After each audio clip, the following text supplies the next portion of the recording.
National Digital Library for Children and Adolescents. A National Digital Library for Children and Adolescents will be set up for facilitating availability of quality books across geographies, languages, genres, and levels, and device-agnostic accessibility. States will be encouraged to set up physical libraries for them at panchayat and ward levels and provide infrastructure for accessing the national digital library resources. Additionally, to build a culture of reading and to make up for pandemic time learning loss, the National Book Trust, the Children's Book Trust, and other sources will be encouraged to provide and replenish non-curricular titles in regional languages and in English to these physical libraries. Collaboration with NGOs that work in literacy will also be a part of this initiative to inculcate financial literacy. Financial sector regulators and organizations will be encouraged to provide age-appropriate reading material to these libraries. I move to priority 2, reaching the last mile.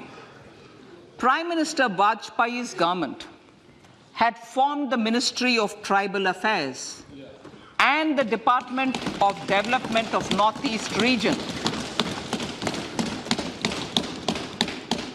to provide a sharper focus to the objective of reaching the last mile.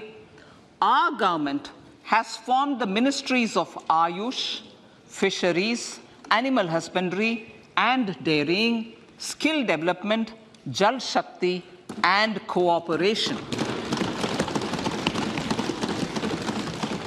Building on the success of the Aspirational Districts program, the government has recently launched the Aspirational Blocks program, covering 500 blocks for saturation of essential government services across multiple domains such as health, nutrition, education, agriculture, water resources, financial inclusion, skill development, and basic infrastructure.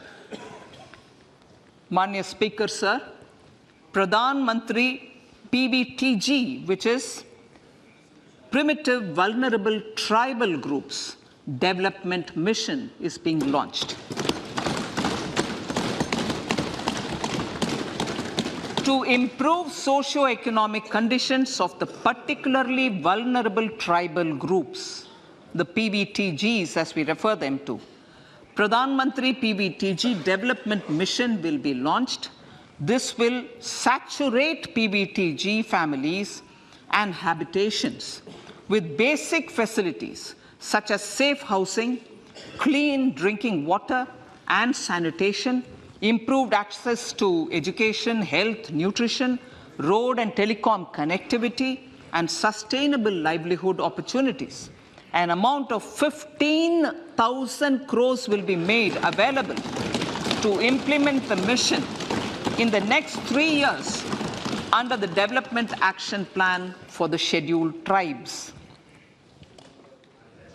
Ekalavya Model Residential Schools. In the next 3 years, Center will recruit 38,800 teachers and support staff for the 740 Ekalavya Model Residential Schools, which is serving 3.5 lakh tribal students.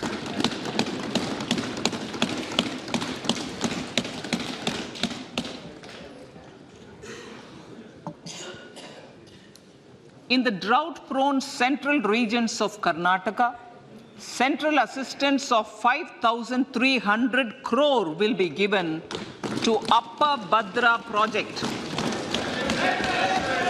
to provide sustainable micro-irrigation and filling up of surface tanks for drinking water. PM Awas Yojana. The outlay for PM Awas Yojana is being enhanced by 66% to over 79,000 crores. Bharat Shared Repository of Inscriptions will be set up in a digital epigraphy museum with digitization of 1 lakh ancient inscriptions in the first stage. Support for poor prisoners. For poor persons who are in prisons and unable to afford the penalty or the bail amount, required financial support will be provided. Priority number 3, infrastructure and investment. Investments in infrastructure and productive capacity have a large multiplier impact on growth and employment. After the subdued period of the pandemic, private investments are growing again. The budget takes the lead once again to ramp up the virtuous cycle of investment and job creation. Honorable Speaker, sir, the capital investment outlay is being increased steeply for the 3rd year in a row by 33% to 10 lakh crores, which would be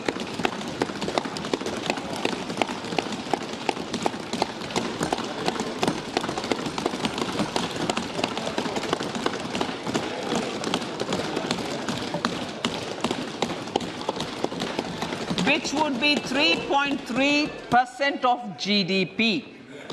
This will almost be 3 times the outlay made in 2019-20.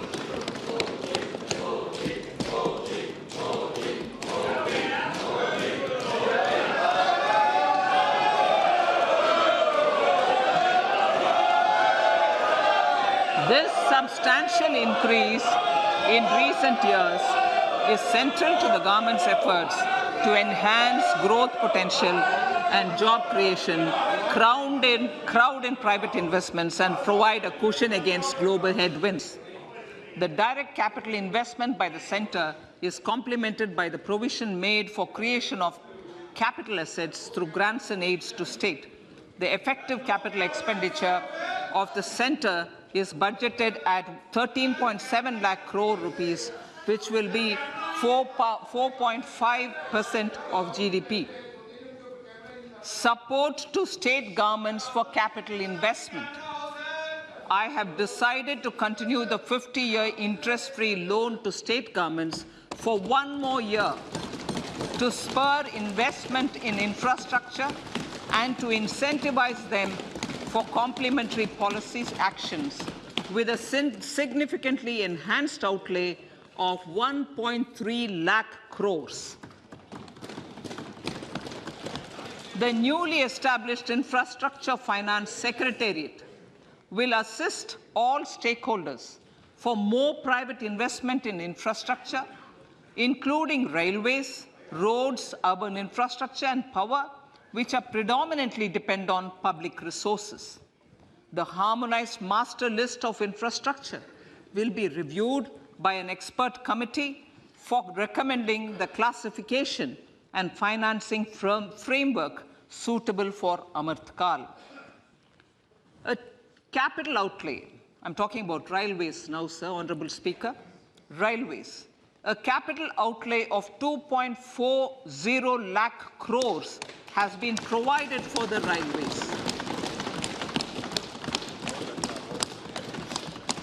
This is the highest ever outlay this highest ever outlay is about 9 times the outlay made in 2013-14.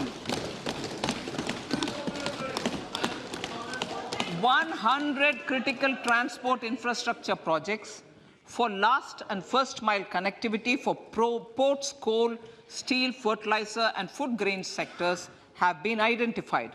They will be taken up on priority with investment of 75,000 crores, including 15,000 crore from private sources. 50 additional airports, heliports, water aerodromes, and advanced landing grounds will be revived for improving regional air connectivity.